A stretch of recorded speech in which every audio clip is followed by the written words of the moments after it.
هلا بنات، شلونكم؟ شو اخباركم؟ ان شاء الله تكونون بخير وصحة وعافية. رجعت وياكم فيديو جديد، وصفة جديدة ان شاء الله تعجبكم.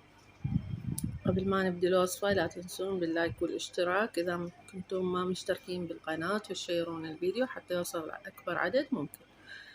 نبدي الفيديو بالصلاة على محمد وآل محمد.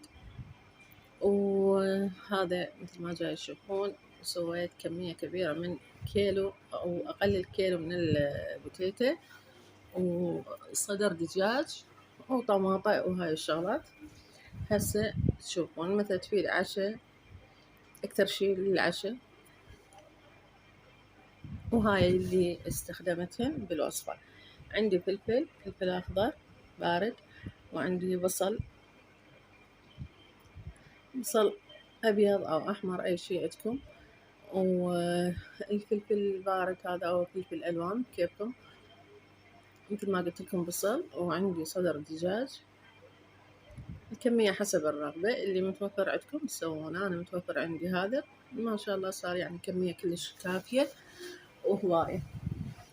عندي البهارات، هذا نوم وبصرة أنا كسرته وطحنته، هذا يعطي يعني بالطعم للأكل وحموضة وطعم كلش طيب.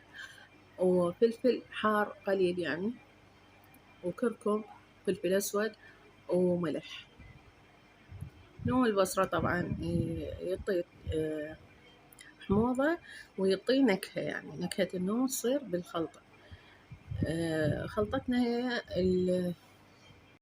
أو وصفتنا هي المخلمة. والمخلمة عدة طرق وعدة وصفات، وأنا مسويتها يمكن مرتين ثلاثة باللحم، ومسويتها هيجي بدون لحم بس خضروات، وهسه راح أسويها بالدجاج. والطرق مختلفة ومن مكان لمكان كل واحد يسوي هالشكل. وراح أقلي وياها طماطة بس أخلي لها بصل. وهذا هو.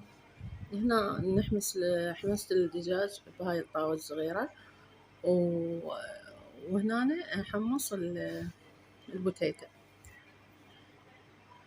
لأن إذا أخلطها كلها سوا تنمرد البوتيتو وتصير يعني طعمها أو منظرها مو حلو. فنخليها تستوي وبعدين نضيف باقي المواد عليها.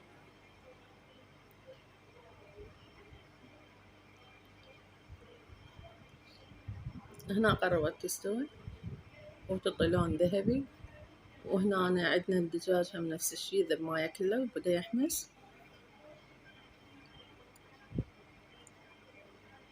من يكمل أكتره بماعون على ما أكمل باقي الوصفة. وهنا خليت الطماطة تحمس بوحدها. صار هواي ما مقلية عن الطماطة من قبل رمضان، فواحد يشتهيها بوقت مثل أنا حتى بالريوق آكلها فترات العشاء. واحد يحتار شنو يسوي، فهاي الوصفات كلش طيبة للعشاء، أو يا سمبوسة أو فلافل أو كبة.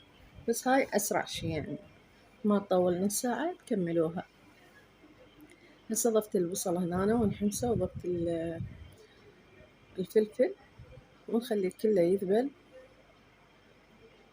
وينحمس كله زين. ونضيف باقي المواد والبهارات والملح هم ما ننسى. الملح طبعا الكمية اختيارية.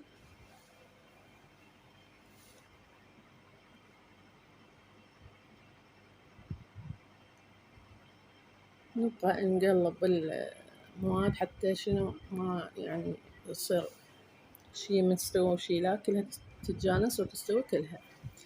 هنا ضفت الدجاج،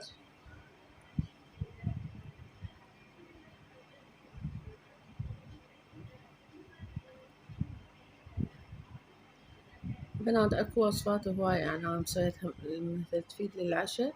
هنا أضيف البهارات مثل ما قلت لكم، نومي، فلفل أسود، فلفل حار، وكركم، وملح، كلها أضيفها ونحمسها مرة ثانية إلى أن تستوي. هي قربت يعني تستوي تخلص. وهذا هو، هاي وصفتنا لهذا اليوم، وهي وصفة كلش سريعة.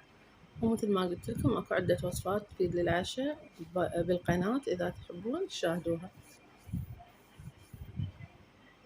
طبعا ما أوصف لكم الطعم كان كلش طيب. نفس هاي الخلطة تكثرون عليها الدجاج، كمية الدجاج، وتخلونها مثلا على تمن عادي تصير مثل البرياني. وهنا سويت زلاطة وخليت عليه هذا المايونيز، والطماطة همين كملت عندنا بنات، الكمية كلش هواية صارت. هذا المايونيز تيفاني اسمه، عراقي كلش طيب طعمه، رغم أنا ما أحب المايونيز هالقد، بس هذا كلش طيب. لهنا وصلنا للفيديو، مع السلامة، الفيديو الثاني.